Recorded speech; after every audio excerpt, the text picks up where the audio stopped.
how I get mobile data abroad without paying expensive roaming fees.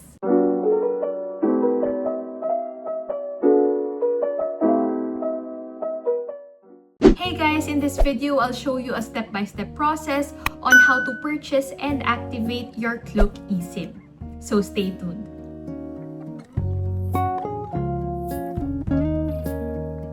Open the Klook app, go to eSim, then select the country. Then choose your data. If data per day ba or data in total. Kung data per day, choose if unlimited, 500 MB, or 1 gig per day. And choose for how many days. So for example, pwedeng 1 gig ang data nyo per day for 7 days. Kung naubos nyo yung 1 gig within the first day, magkakaroon ulit kayo ng panibagong 1 gig on the second day, and so on, up to the 7th day. Unused data will not be carried over to the next day. So for example, in 1 day, 500 MB lang ang ginamit nyo, hindi maki-carry over to the next day yung extra data. Yung isang option naman is data in total. So for example, 500 MB in total sa 1 day lang. 1 gig for 7 days or up to 10 gig total within yung sinelect nyong number of days. Kaya mas mura ito kasi spread out to ilang days yung data versus sa una na per day ang data. So for me, I'll select the 1 gig for 7 days. That's enough for me kasi mainly maps ko lang naman gagamitin and search. Yung pagstayan ko is my Wi-Fi, and I'm pretty sure that a lot of establishments in my destination country have Wi-Fi too. By the way, before you purchase, make sure that your phone is compatible for eSIMs. I'll show you how later. So once you've selected your data, click Book Now.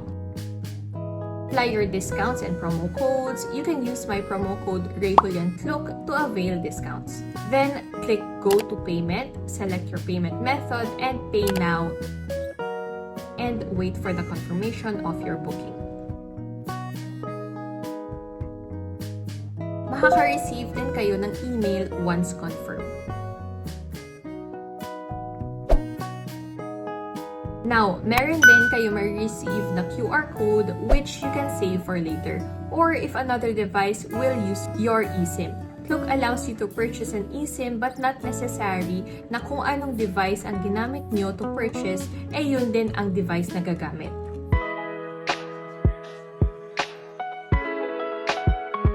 One way to check if your phone is compatible to eSIMs is by opening Klook, select eSIM, then pick a country. If you see the green check mark and it says use on your device, then it is compatible. Another way for iPhones is go to Settings, General, About, scroll down and check for an eID. It should also state here under Carrier Lock na no SIM restrictions. For Samsung and Android users, you may check these steps. You can find this under FAQs. For your reference, these are the list of devices that are compatible.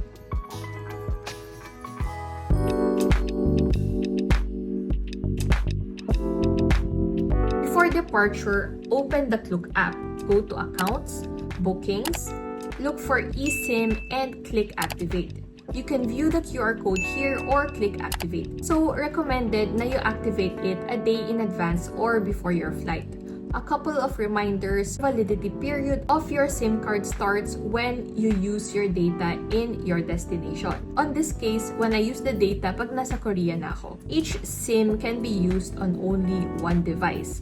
Make sure that your Wi-Fi is stable when activating it and that you activate the eSIM before the end of the activation validity period, which is itong date na to.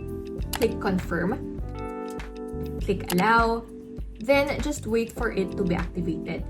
Then click Continue. Take note of the name of the mobile network provider, Hutchison HK. Nag-iiba ito depending on your destination country. Wait for the eSIM to connect to the network. And ayan, activated na. Hindi pa actually nag-start yung validity ng eSIM nyo. It was only activated. It only starts pag nagamit nyo yung data on your selected destination.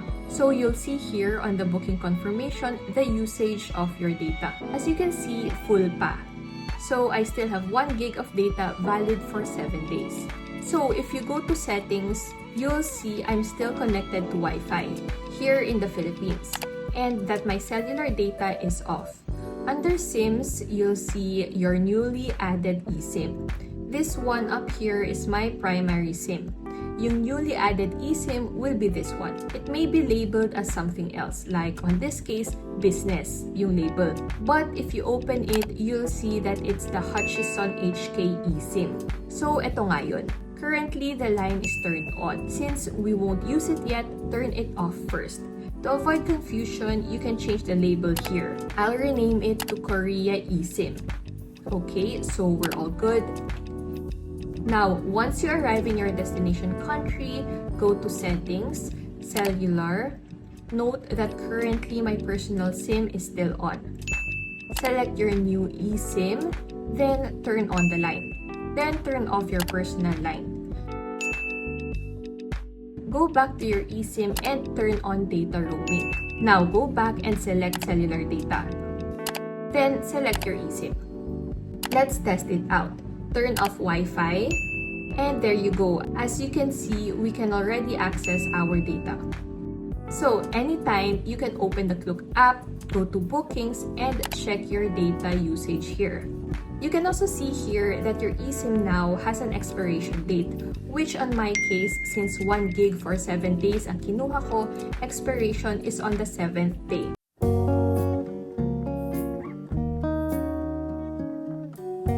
If maubusan kayo ng data, you can easily buy more through here. Select your data option and click continue. But for now, we don't need the data, so close natin. And that's it. That's how to purchase and activate your eSIM. Before we end, let me share some tips and some common mistakes to avoid when using the Klook eSIM. First is don't activate the eSIM too early. Activation is different from usage, but to be safe, I personally activate my eSIM a day before or a couple of hours before my flight. Hindi days before. Next is make sure that your personal SIM is turned off when you arrive. If both SIMs are turned on, posibleng you may accidentally use your personal SIM card and get charged of roaming fees. And always turn on your data roaming for eSIM para gumana, not your main SIM. Kasi this is a common mistake that people do. If I missed anything or if you have any questions, comment below. Thank you guys for watching. Don't forget to like this video, hit the subscribe button and the notification bell in order to be notified on more videos similar to this. Thank you guys. Bye!